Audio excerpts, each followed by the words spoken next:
Hello friends, welcome back to my channel SRK drama explain. Friends, ये video मैं लोगों के एंटरटेनमेंट के लिए बनाती हूँ, so please watch full, share, subscribe and like this video. Friends, हर बार की तरह ये ड्रामा भी बहुत ही ज़्यादा इंटरेस्टिंग और अमेजिंग है बिकॉज ये एक रिवेंज लव स्टोरी है।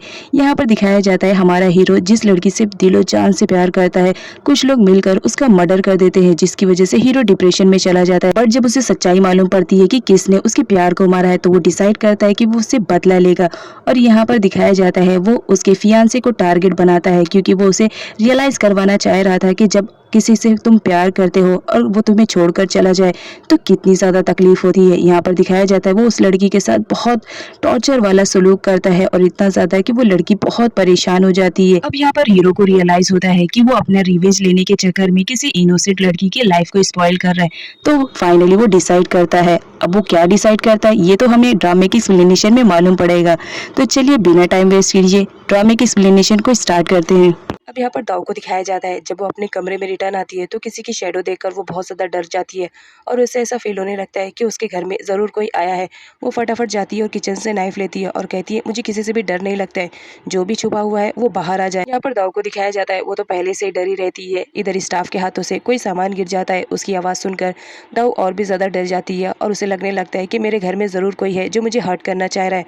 वो इधर उधर ढूंढने की कोशिश करती है बट कोई नहीं रहता है। वो ज़ोर ज़ोर से चिल्लाने लगती है, तभी वहाँ पर गन आ जाता है और उसे समझाता है कि देखो तुम्हें डरने की ज़रूरत नहीं है, इस वक्त मैं यहाँ पर हूँ। अब यहाँ पर जब दाऊ देखती है कि उसके सामने गन है तो वो उसे फटाक से हक कर लेती है और रोने लगती है। उसे रोने के अलावा उस वक्त कुछ भी सुझाई नहीं दे रहा होता है क्योंकि वो बहुत ज़्यादा डर चुकी थी। अब नेक्स्ट सीन में जेडी को दिखाया जाता है जो वीट के पास आया हुआ रहता है और उसने जो ऑडियो किया था वो वीट को देता है और कहता है कि आई होप इससे गन की कुछ हेल्प हो सके। यहाँ पर वीट देखता है कि जेडी मेडिसिन खा रहा है तो वो उससे पूछता है कि क्या बात है, तुम्हारी तबीयत खराब है, तुम मेडिसिन क्यों खा रहे हो। जिस पर जेडी बोलता है बस थोड़ा सा हेडेक है इस वजह से खा रहा हूँ ब्रो, वैसे कोई बात नहीं है। यहाँ पर जेडी वीट को बोलता है कि ये ऑडियो तुम सेव कर लो क्योंकि बहुत मुश्किल से मुझे ये मिली है। अब यहाँ पर वीट ऑडियो सेव कर रहा होता है तभी वहाँ पर कोलाई की एंट्री होती है जो बहुत दिनों बाद जेडी से मिलती है। वो बहुत ज़्यादा खुश हो जाती है और पूछती है कि तुम इतने दिनों से कहाँ गायब हो चुके थे, तुमने मुझे बिल्कुल भी इन्फॉर्म भी नहीं किया। अब यहाँ पर जेडी सॉरी कहता है और कहता है कि मैं गन की हेल्प के लिए गया था। यहाँ पर वीट कोलाई को बताता है कि देखो जेडी ने हमारी कितनी हेल्प करी ये ऑडियो लाकर। अब नेक्स्ट सीन में दिखाया जाता है जो विन ने अपने टट्टुओं को भेजा था कोलाई के बारे में इंफॉर्मेशन निकालने के लिए। फाइनली वो कोलाई के प्लेस पर पहुंच चुके होते हैं और जहां पर वो कोलाई का बैनर देखता है और उसके सरनेम से वो गेस कर लेता है। और फ्रेंड्स यहाँ पर दिखाया जाता है हमारे व्यूवर्स को कि जो कोलाई रहती है वो किसी और की नहीं, राधी और नन की सबसे छोटी बहन रहती है। अब इधर दाऊ को दिखाया जाता है जब वो रिलैक्स फील करने लगती है तो गन उससे पूछता है कि क्या बात थी, तुम इतनी जोर से क्यों चिल्ला रही थी और तुमने हाथ में चाकू क्यों पकड़ के रखा था।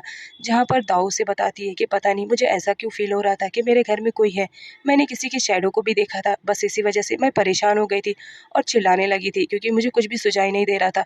अब तुम चाहे यकीन करो या नहीं ये मेरा वहम नहीं था। नेक्स्ट सीन में विन को दिखाया जाता है जो बहुत ही ज़्यादा खुश था। वो डेयर के पास जाता है और उसे बताता है कि तुम्हें मालूम है आज मुझे कितनी बड़ी सक्सेस मिली है, सारे लोग आज मेरा इंटरव्यू लेने के लिए आ रहे हैं तो तुम्हें मेरे साथ चलना पड़ेगा।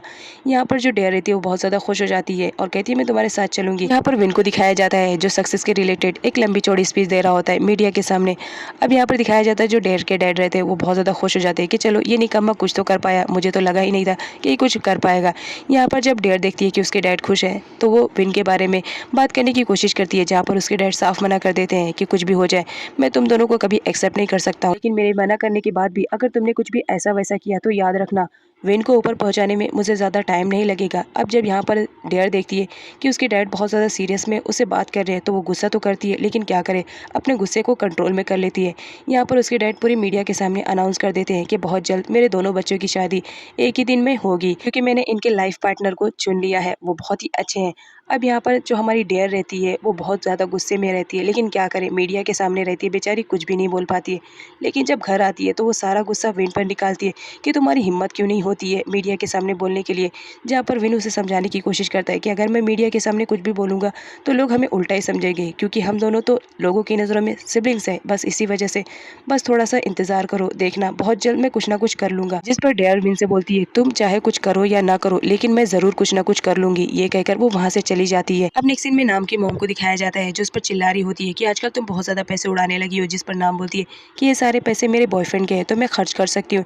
जिस पर उसकी मॉम बोलने लगती है रातों रात में तुमने ऐसा कौन सा बॉयफ्रेंड बना लिया है जो इतना मालदार है। जिस पर नाम बोल पड़ती है कि उसका नाम विन है, बहुत बड़ा बिजनेसमैन है, वो मुझसे प्यार करता है। तभी वहाँ पर मैनेजर की एंट्री हो जाती है और वो नाम के मुँह से ये सारी बातें सुनकर बहुत ज़्यादा शॉक में रहती हैं।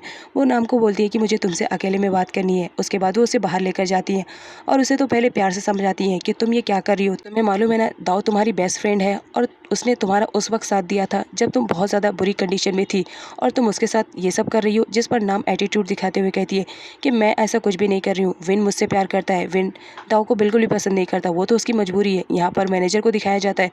अब नाम को समझाने के बाद भी नाम नहीं समझती है तो वो अपने अंदाज में समझाती हैं कि अगर दोबारा तुमने विन की तरफ आंख उठाकर भी देखा तो याद रखना मुझसे बुरा कोई नहीं होगा। दाऊ को मैंने अपनी बेटी माना है, उसके साथ कभी बुरा होने नहीं दूंगी। अब मैनेजर वहाँ से चली जाती है और जो बची कुची कसर रहती है वो उसकी मोम पूरा करती है, उसके बालों को नोचती है और कहती है कि ये सब तुम क्या कर रही हो, क्या मैंने तुम्हें यही सिखाया है, जितनी जल्दी हो सके इन सारे लफड़ों से दूर हो जाओ, अदरवाइज़ याद रखना मैं तुम्हें घर में बिठा दूंगी, जॉब पर भी जाने नहीं दूंगी। ये सब सुनकर जो नाम रहती है वो बहुत ज़्यादा रोती है। इधर गन को दिखाया जाता है, वो होटल के सीसीटीवी कैमरास को चेक करता रहता है ताकि कुछ सबूत मिल सके उस दिन दाऊ के साथ जो कुछ भी हुआ था। अब यहाँ पर दिखाया जाता है उसकी डोर की रिंग बजती है, जब वो जाता है तो सामने देखता है कि दाऊ रहती है और वो पूरा अपना लगेज लेकर आई हुई रहती है। दाऊ गन से बोलती है प्लीज़ आज के लिए मुझे अपने घर में थोड़ी सी जगह दे दो, मुझे अपने घर में बहुत ज़्यादा डर लग रहा है। अब नेक्स्ट सीन में यहाँ पर विन को दिखाया जाता है जहाँ पर उसका आदमी आकर उसे बता देता है कि कोलाई कोई और नहीं राधी और नन की सिस्टर है। जिस पर विन बोलता है मुझे उस लड़की के बारे में पूरी इन्फॉर्मेशन चाहिए, वो हमारे बारे में कितना जानती है ये भी। अब यहाँ पर गन को दिखाया जाता है, उसने दाऊ को परमिशन दे दिया था कि ठीक है आज रात के लिए तुम मेरे घर में रुक सकती हो। यहाँ पर गन दाऊ को बोलता है ठीक है तुम जाकर मेरे कमरे में सो जाओ, मैं यहाँ पर सो जाऊँगा। लेकिन जो हमारी दाऊ रहती है वो मना करती है, कहती है कि कोई बात नहीं मैं यहीं पर ही सो जाऊँगी, तुम जाओ मैं काउच पर सो जाऊँगी। जिस पर गन बोलता है तुम्हें काउच की हैबिट नहीं है, तुम अपने बेड पर ही हमेशा सोती हो, तो ये बेटर रहेगा कि तुम बेड पर जाओ। लेकिन जो हमारी दाऊ रहती है वो जाने के लिए नहीं रेडी रहती है तो गन उसे ज़बरदस्ती लेके जाने की कोशिश करता है और इस चक्कर में दोनों के बीच एक केस हो जाती है। गन हड़बड़ाते हुए पीछे हट जाता है। यहाँ पर दाऊ को दिखाया जाता है, वो तो बिल्कुल शॉक्ड में थी, वो बगैर कुछ कहे वहाँ से फटाफट दूसरे कमरे में चली जाती है। नेक्स्ट मॉर्निंग का सीन दिखाया जाता है जहाँ पर दाऊ सो रही होती है लेकिन तभी उसके फ़ोन बजने लगता है, वो उठाती है तो वो विन का कॉल रहता है। यहाँ पर विन उससे पूछता है कि क्या बात थी, तो मुझे कल कॉल क्यों कर रही थी, मैं बहुत ही ज़्यादा इंपॉर्टेंट मीटिंग में बिजी था, इस वजह से तुम्हारा कॉल रिसीव नहीं किया, आई एम सॉरी।